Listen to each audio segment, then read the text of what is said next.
اللہ کے حبیب نے فرمایا کہ میں اجر رسالت کچھ نہیں مانگتا سوائے اس کے کہ میری آل سے محبت کرو، مودت کرو۔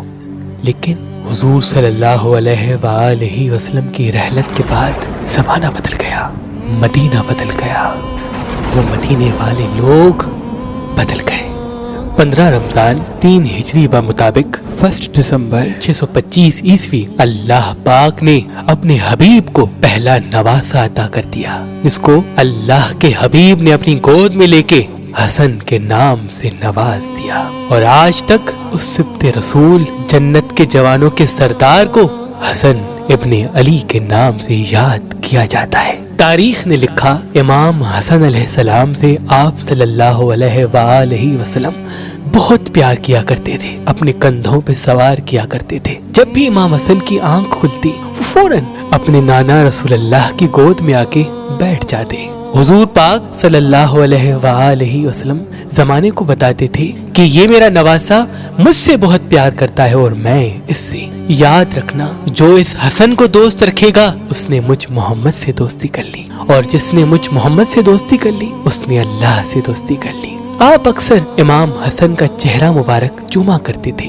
امام حسن علیہ السلام کو حضور صلی اللہ علیہ وآلہ وسلم کی اتنی عادت ہو گئی کہ آپ رسول اللہ کے بغیر سویا نہیں کرتے تھے۔ حضور صلی اللہ علیہ وآلہ وسلم اپنے بازوؤں پہ یا اپنے سینے پہ امام حسن کو سلایا کرتے اور بہت پیار کیا کرتے۔ ابھی بچپنا گزر ہی رہا تھا کہ آپ کی عمر مبارک 7 سال 5 ماہ اور 16 دن کی ہو گئی۔ سن 11 ہجری آپ صلی اللہ علیہ وآلہ وسلم نے امام علی کی گود میں سر رکھ کے فرمایا، اے علی، میرے بعد میری امت تجھ پہ ستم ڈھائے گی، لیکن تم صبر کرنا۔ جہاں دنیا دار دنیا اختیار کر لے تو تم دین اختیار کیے رہنا۔ اور آپ صلی اللہ علیہ وآلہ وسلم دار الفنا سے دار البقا کی طرف کوچ کر گئے۔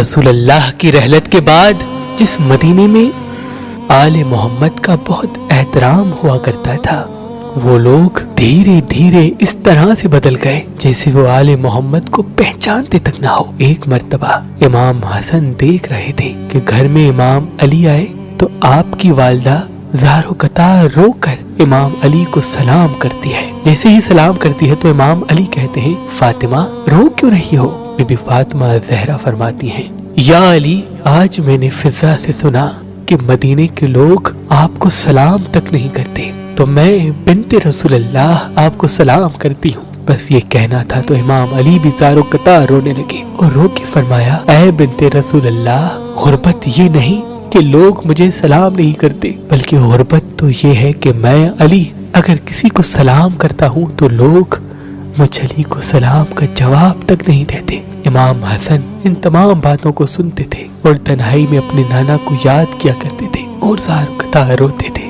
بس بی بی فاطمہ زہرا کا گھر جلا، آپ کی والدہ کا پہلو شکستہ ہوا، آپ کا بھائی محسن شہید ہو گیا۔ آپ نے ان تمام مناظر کو دیکھا جب آپ کی عمر مبارک 7 سال 8 ماہ 18 دن کی ہوئی تو 3 جمادی الثانی 11 ہجری کو آپ کی والدہ بنت رسول اللہ آپ کو چھوڑ کر آپ کے نانا رسول اللہ سے جا کے ملی۔ آپ کی والدہ اور آپ کے نانا کے غم نے آپ کو بہت اکیلا کر دیا، اور یوں دیکھتے دیکھتے آپ زمانہ بلوغیت تک آپ پہنچے۔ آپ کا انداز گفتگو اور آپ کا چہرہ مبارک ہو بہو رسول اللہ صلی اللہ علیہ وآلہ وسلم سے ملا کرتا تھا، اور آپ کی سخاوت کا یہ عالم تھا کہ خود بھوکے رہ کر غریب اور مساکین کا پیٹ بھرا کرتے تھے۔ امام علی علیہ السلام ان دنوں اکثر کر کے مدینے سے باہر رہتے تھے، اور جہاں جہاں پانی نہیں ہوتا تھا وہاں پہ پانی کے کنویں کھودا کرتے تھے تاکہ لوگ میٹھے پانی سے سیراب ہو سکیں۔ بالآخر جب